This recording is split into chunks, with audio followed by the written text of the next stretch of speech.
SSC চাকরি বাতিল মামলা আজ উঠেছিল সুপ্রিম কোর্টে। আর সুপ্রিম কোর্টে কিন্তু রীতিমতো তোলপাড় কাণ্ড, গোটা দেশের নজর ছিল সুপ্রিম কোর্টের দিকে। কারণ রাজ্যের যে 26,000 শিক্ষক শিক্ষিকা শিক্ষাকর্মীর চাকরি বাতিল হয়েছিল, সেটা কিন্তু গোটা দেশ জুড়েই কিন্তু একটা উন্মাদনা ছিল। কারণ এটি একটি ঐতিহাসিক সিদ্ধান্ত। এই সিদ্ধান্তের সুপ্রিম কোর্ট কী নির্দেশ দেয়, সেই দিকেই কিন্তু তাকিয়েছিল গোটা রাজ্য তথা গোটা দেশের মানুষ। আর সেই মামলাতেই কিন্তু আজ একের পর এক বোমা ফাটিয়েছেন বিকাশ রঞ্জন ভট্টাচার্য। সুপ্রিম কোর্টের অন্দরের রীতিমতো বিস্ফোরণ ঘটিয়েছেন প্রধান বিচারপতির এজলাসে বিকাশ রঞ্জন ভট্টাচার্য। রাজ্যের বিরুদ্ধে একের পর এক তথ্য, একের পর এক প্রমাণ দেওয়ার চেষ্টা করেছেন বিকাশ রঞ্জন ভট্টাচার্য। তার মধ্যেই জোরালো সওয়াল বিকাশ রঞ্জনের, পুরো প্যানেলটাই বাতিল করে দেওয়া হোক যেমনটা হাইকোর্ট করেছিল। তার মধ্যেই আজ টানা 2 ঘন্টার শুনানিতে, টান টান উত্তেজনার শুনানিতে রীতিমতো চরম বিপাকে রাজ্য, চরম বিপাকে চাকরি হারানো 26,000 শিক্ষক শিক্ষিকা শিক্ষাকর্মী। তার মধ্যেই কিন্তু আইনজীবী বিকাশ রঞ্জন ভট্টাচার্যের আজ জোরালো সওয়ালে রীতিমতো একেবারে চিন্তার ভাঁজ পড়ে গেছে চাকরি হারানো শিক্ষক শিক্ষিকা শিক্ষাকর্মীদের। তার মধ্যেই সুপ্রিম কোর্ট থেকে বেরিয়ে অবশেষে মুখ খুললেন বিকাশ রঞ্জন ভট্টাচার্য।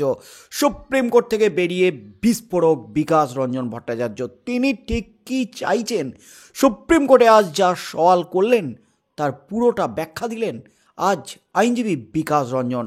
যা বললেন তাতেই কিন্তু নতুন করে শোরগোল পড়ে গেল একেবারে গোটার রাজ্য জুড়ে। আর বিকাশ রঞ্জন ভট্টাচার্যের সুপ্রিম কোর্টের অন্দরের যে ঝড়, আজ যা ঝড় তুলেছেন, যা সওয়াল করেছেন চাকরি বাতিল নিয়ে, তারপর থেকেই কিন্তু একেবারে জোর শোরগোল পড়ে গেছে, বিতর্ক শুরু হয়ে গেছে গোটার রাজ্য জুড়ে। বিকাশ রঞ্জন বাবুর পক্ষে বিপক্ষে মত দিতে শুরু করেছেন সাধারণ মানুষ থেকে চাকরি হারানো শিক্ষক শিক্ষিকারা। আর তার পরিপ্রেক্ষিতেই কিন্তু এবার মুখ খুললেন বিকাশ রঞ্জন ভট্টাচার্য।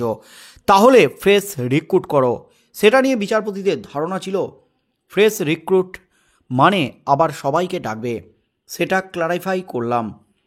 এসএসসি 26,000 চাকরি বাতিল মামলায় এদিন সুপ্রিম কোর্টের প্রধান বিচারপতি সঞ্জীব খান্না এবং বিচারপতি সঞ্জয় কুমারের বেঞ্চে শুনানির পর্ব শেষে এমনই জানালেন বিকাশ রঞ্জন ভট্টাচার্য। তার বক্তব্য, সমস্ত নিয়োগটাই বেআইনি, মেরিট ডিমেরিটের প্রশ্ন এখানে আসে না, তাহলে ফ্রেশ রিক্রুট করো। সেটা নিয়ে বিচারপতিদের ধারণা ছিল ফ্রেশ রিক্রুট মানে আবার সবাইকে ডাকবে, সেটা ক্ল্যারিফাই করলাম। সবাইকে কেন, যারা তখন অ্যাপিয়ার করেছিলেন তাঁদেরই আবার চান্স দেওয়া হোক, তাঁরা ফ্রেশ পরীক্ষা দিয়ে আসবেন। তার জন্য যদি বয়সটা কোনো বাধা হয় সেটাকে খণ্ডন করে দাও। সেগ্রিগেশন সম্ভব নয়, সমস্ত প্রক্রিয়াটাই বেআইনি হয়েছে।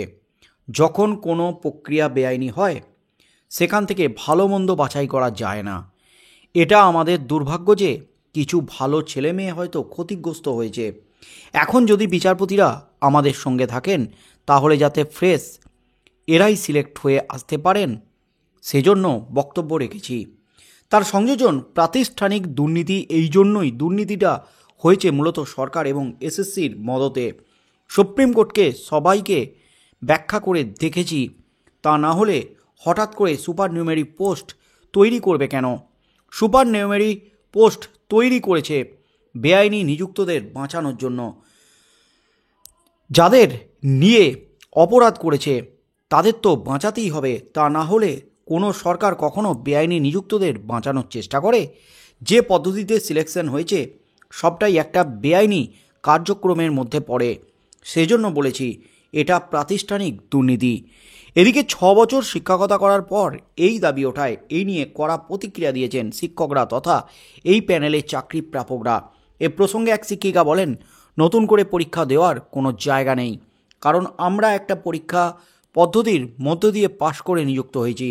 তারপরেও যে বিভিন্ন ভেরিফিকেশন হয়েছে সেখানেও ডকুমেন্ট দিয়েছি, এমনকি সিবিআই ভেরিফিকেশনও ডকুমেন্ট দিয়েছি। সেক্ষেত্রে পরীক্ষায় বসার কোনো প্রশ্নই নেই। যিনি নতুন করে পরীক্ষায় বসার কথা বলছেন, অর্থাৎ আইনজীবী বিকাশ রঞ্জন ভট্টাচার্যর প্রতি আমার প্রশ্ন, তাকে নতুন করে মাধ্যমিক পরীক্ষা দিতে বললে তিনি কি পাশ করতে পারবেন?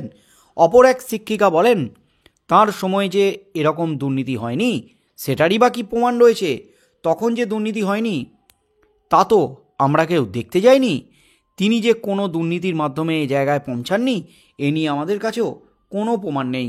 অপর আরও এক শিক্ষিকা বলেন, উনি এক্সামিনেশনের কথা বলছেন, উনি দাবি রাখতেই পারেন, কিন্তু আমাদের এখানে বক্তব্য এই দাবিটা তাদের ক্ষেত্রে রাখা হোক যারা বেআইনি ক্যান্ডিডেট, যারা বেআইনিভাবে নিযুক্ত হয়েছেন, তাদের তো শনাক্ত করা হয়েছে। একেবারে বিস্ফোরণ ঘটে গেল আজ সুপ্রিম কোর্টে বোমা ফাটালেন বিকাশ রঞ্জন ভট্টাচার্য, আইনজীবী বিকাশ রঞ্জন ভট্টাচার্য। আর বিকাশ রঞ্জন ভট্টাচার্যের বোমায় কিন্তু পুরো একেবারে কুপকাত গোটা রাজ্যের যে 26,000 শিক্ষক শিক্ষিকা শিক্ষাকর্মী রয়েছেন বাতিল হওয়া, তাদের মধ্যে যারা ভুয়ো তাদের চাকরি বাতিল হোক সবাই চাইছেন, আমরাও চাইছি, কিন্তু যারা যোগ্যতার ভিত্তিতে চাকরি পেয়েছেন তাদের চাকরিটা বাঁচুক সেটা কিন্তু সবাই চাইছে। আমাদের চ্যানেলের পক্ষ থেকেও কিন্তু আমরা চাইছি যারা যোগ্য তাদের চাকরিটা বাঁচুক, কিন্তু আইন কাউকে ছেড়ে কথা বলেন না, এটাই কিন্তু স্পষ্ট করতে চাইলেন আইনজীবী বিকাশ রঞ্জন ভট্টাচার্য। তিনি যখন সুপার নিউমেরিক পোস্ট ক্রিয়েট করে যখন নিয়োগের প্রক্রিয়া শুরু করেছিল রাজ্য সরকার, তিনিই কিন্তু প্রথম বাধা হয়ে দাঁড়িয়েছিলেন। তার জন্য তাকে অনেকভাবেই অপদস্থ করা হয়েছিল এবং তিনি যে হাইকোর্টে গিয়েছিলেন, হাইকোর্টও কিন্তু আটকে দিয়েছিল। অর্থাৎ সুপার নিউমেরিক পোস্টের মাধ্যমে যদি চাকরি পেতেন শিক্ষক শিক্ষিকারা, তাহলে কিন্তু ফের তাদের চাকরি আজ নয় কাল বাতিল হতো, তখন তাদের বেতন ফেরত দিতে হতো। বিকাশ রঞ্জন ভট্টাচার্যের বাধার জন্যই কিন্তু তাদের ভাগ্যটা ভালো, তাই তারা বেঁচে গেলেন। তা না হলে হাইকোর্টে সুপ্রিম কোর্টে তাদের চাকরি বাতিল হতোই, কারণ হাইকোর্ট সুপ্রিম কোর্টের যা সওয়াল সুপার নিউমেরিক পোস্টে নিয়ে, সেটা নিয়ে কিন্তু একেবারে তোলপাড়।